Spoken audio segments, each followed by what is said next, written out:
The many states that make up the United States of America all have their own stories to tell.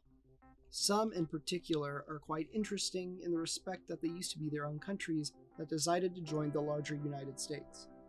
So, which states are they, and what are their stories? I'll name each state and then I'll talk briefly about why they joined the United States. Remember, these are not exhaustive summaries, but rather just brief descriptions, and I encourage anyone that is intrigued by any of these stories to read more about them. Okay, let's start. The California Republic was a short-lived 25-day nation that was declared by the United States settlers living in then Mexican-controlled California. With the breakout of the Mexican-American War, the U.S. military covertly supported a rebellion in the sparsely populated area in order to pull away Mexican forces from the battlefields in Texas and northern Mexico. On June 8, 1846, the settlers rose up in a revolt and raised a small force. The only battle of the so-called Bear Flag Revolt was the Battle of Olympali, which saw the 20 militia fight off a force of about 70 Mexicans. A few days later, American forces arrived and raised the American flag. The Republic had now become part of the United States after a few weeks of independence. The next country we will talk about is the Republic of Vermont.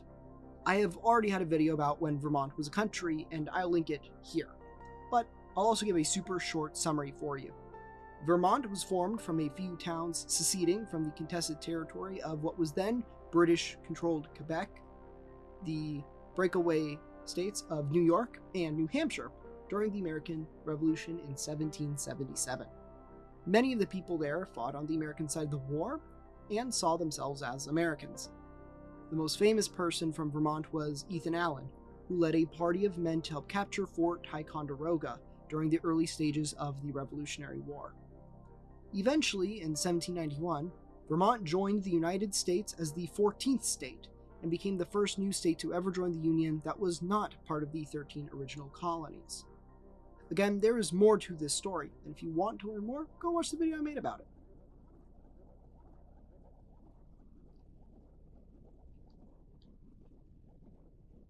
The longest lasting nation that became part of the United States was the Kingdom of Hawaii. The kingdom was founded in 1795 by King Kamehameha I, and all the islands were united by 1810. Over the next nearly 100 years, the nation established relations with many different nations across the world, including France, Britain, and the United States. The British, in fact, were so close to the Hawaiian government that the Union Jack was incorporated into their flag, though this was partially because they were very close to the British, and also because they did not want any American influence coming to the island. Which didn't happen. Eventually, business exploded due to the sugar exports from the island, and in 1893, having become very angry at the economic prospects of the island due to the United States revoking the favorable trade terms for sugar on the islands, a group of non-native Hawaiians overthrew the government of Queen Lulukalani and asked for U.S. intervention. President Cleveland did not want to annex the island and even tried to return the previous queen to power. But lobbyists just waited out his second term, and finally in 1895, after a failed counter-rebellion to reinstate the queen, Lulukalani abdicated and the island fell under the sway of the United States. In the year 1900, with President Cleveland long gone, the islands and a few other smaller islands around it became the territory of Hawaii and officially entered the United States. The final nation we'll talk about is Texas. The Republic of Texas was declared by American settlers who had moved to then Mexican Texas. There were cultural differences between the settlers and the Mexican government, and eventually these tensions boiled over and caused the Texas Revolution.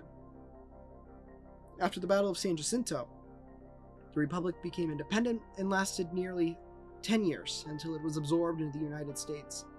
Many of the citizens of the fledgling nation suffered from economic troubles and then asked the United States to integrate them, since they were all pretty much US citizens anyways.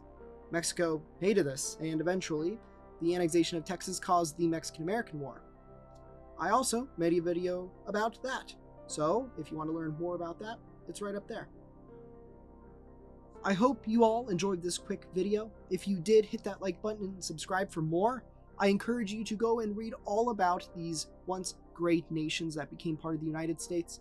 especially the Kingdom of Hawaii.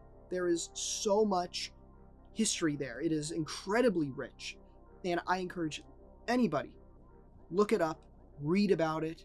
It is amazing. With all that being said, have a wonderful day, and I will see you in the next video.